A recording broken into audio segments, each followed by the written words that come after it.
Welcome to LC Screen Talk. My name is Larry, and this is my review of Selena the Series, Part 2.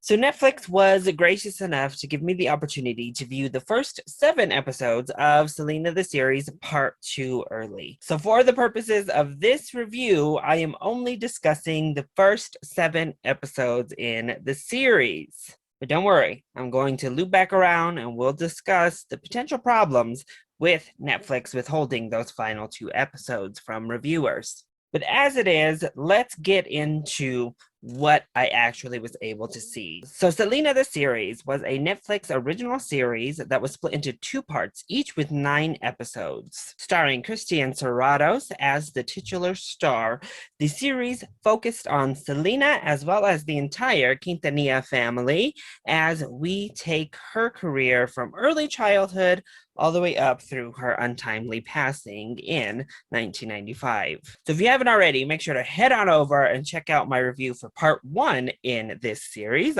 I will leave the title card up above, but in overview, I was a bit disappointed by part 1. However, I did leave on an optimistic note because a big problem I had was that it was seriously lacking Selena overall. And part 2 starts off right after Como la Flor comes out. So we were getting into the meat and potatoes of her career when she has her seismic rise to stardom. And I figured there was no way we could have a lack of Selena here. And I was hoping it would feel tailor-made to the star.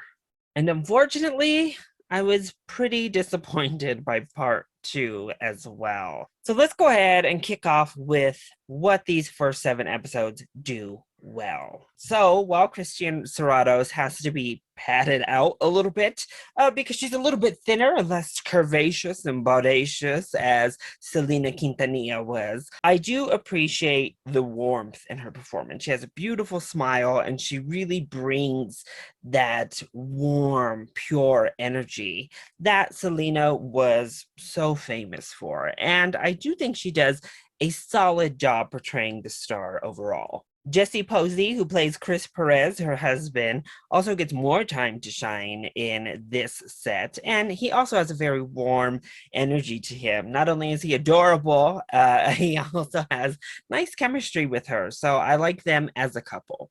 Ricardo Antonio Chavira, who plays her father, Abraham, does a solid job yet again, though his part is scaled back in this set. Honestly, I don't think any of the acting is great, but I think it's pretty much serviceable for what was needed.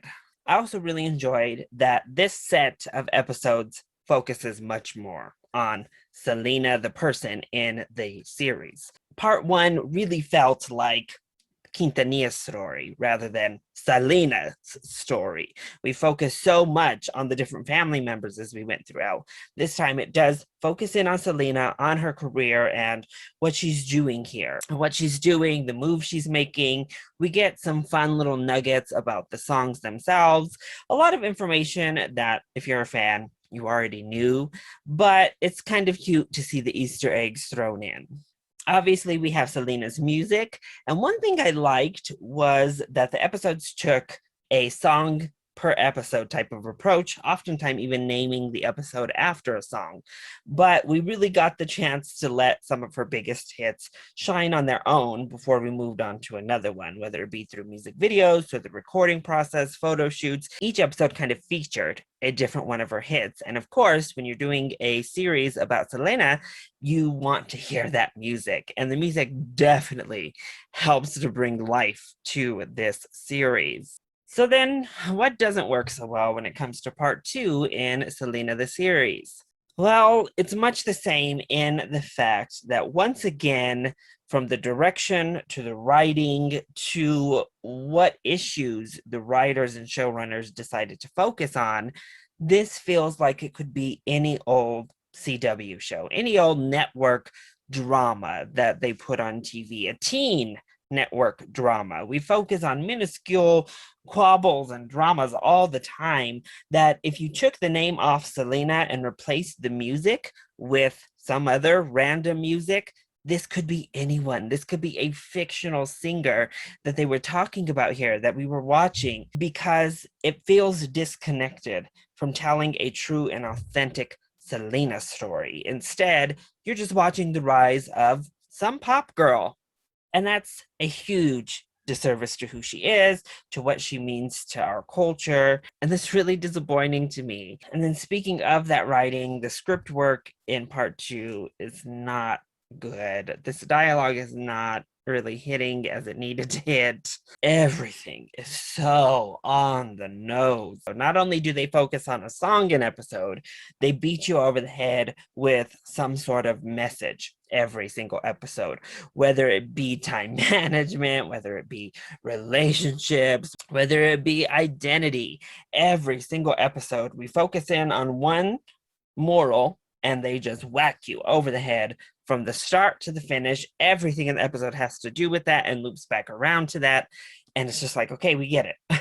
Even when it comes to depicting the more villainous character in our series, who of course is Yolanda. Wow, they have some real cartoony moments with her to depict her as this over the top villainous person deep down, right down to really cheesy imagery of her like crushing a picture. She's like secretly getting mad and descending into crazy killer woman. Nothing in here is subtle at all. And then we get to an episode where there are celebrity appearances throughout. And once again, one happens in the mall. And if you're a big Selena fan, I think you already know which celebrity that is. But I was like, really? I can't. This is very odd. And then when we go to the Grammys, she meets more celebrities there. And some of those celebrity impersonators they hired. Yeah, we could have probably found drag queens to take those roles and be a little bit more accurate. But in addition, once again, it was just so in your face and so on the nose all the time, just beating the audience in the head with everything loud and clear, screaming into a bullhorn what they wanted to communicate. And then we get to the performances and the costumes, and unfortunately, none of it is just up to snuff, honestly. The performances look like they're happening at the back room restaurant half the time. The crowd looks so sparse. The stage looks very pathetic. And they're just not these grand, beautiful performances you hope for. And at the least, even when Selena was performing on simple stages, one, it was her that sold it, but two, the crowds were always rocking, period. And that was definitely not the case here. Also, they added in random accents in part two. I do not remember them trying to put on these thicker Texan accents in the first one, particularly Noemi Gonzalez, who plays Suzette. That accent came and went like nobody's business. Christian Serranos also tried an accent that would come sometimes and then randomly just disappear. They should have just left those Texas accents out. And finally, I said we would loop back around, but I'm very scared by the fact that Netflix did not send out those final two episodes to screen, because I'm really worried that we are going to botch two of the most important parts of the Selena story, obviously. One, the Astrodome. It's mentioned in one of these first 7 episodes. I'm assuming it's coming in one of the final 2 episodes. And if the other performances and costumes looked this cheap and reduced, I'm very scared what that Astrodome is going to look like.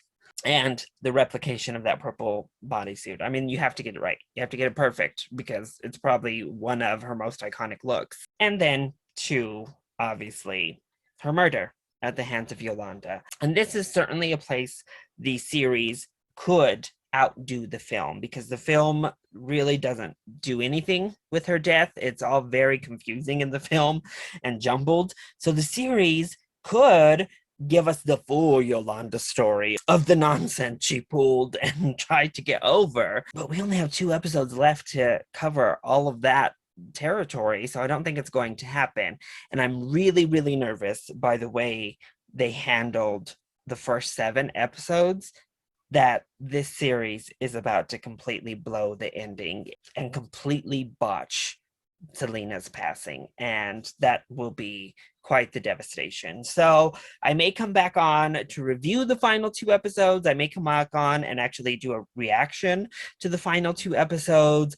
It kind of just depends. I'm a huge Selena fan, and I'm so nervous for those final 2 episodes that if I do come on and react, if they're bad, my reaction is going to be negative. It is going to be very upset. And if they're great, then I'll probably be sobbing. If they actually do a wonderful job at recreating that Astrodome performance, at giving us a beautiful tribute send off to her, I'll just be in tears in my reaction. And then if it's mediocre, then I may just have no reaction at all. Who knows? But let me know if you think I should do a reaction, if I should do a review to those final 2 episodes. But honestly, up and through the first 7 episodes, it may be just a slight improvement over part 1, simply because we focus more on Selena and we actually get her music to help us through this really rough writing. But it's pretty much on par. It's a disappointment overall as a series to the legacy of an icon that means so much to an entire community and specifically means so much to me. So that was my review of Selena the series, part 2. I hope you enjoyed it. If you did, go ahead, click like down below and subscribe to the channel so you are always up to date on my latest videos. Also, join in on the discussion. Let me know, do you want to hear from me about those final 2 episodes? And what have you thought about Selena, the series? Both part 1 and, if you've seen it, part 2 as well. I love you all so much for your continued support. Thank you for watching, and we'll see you next time. Bye!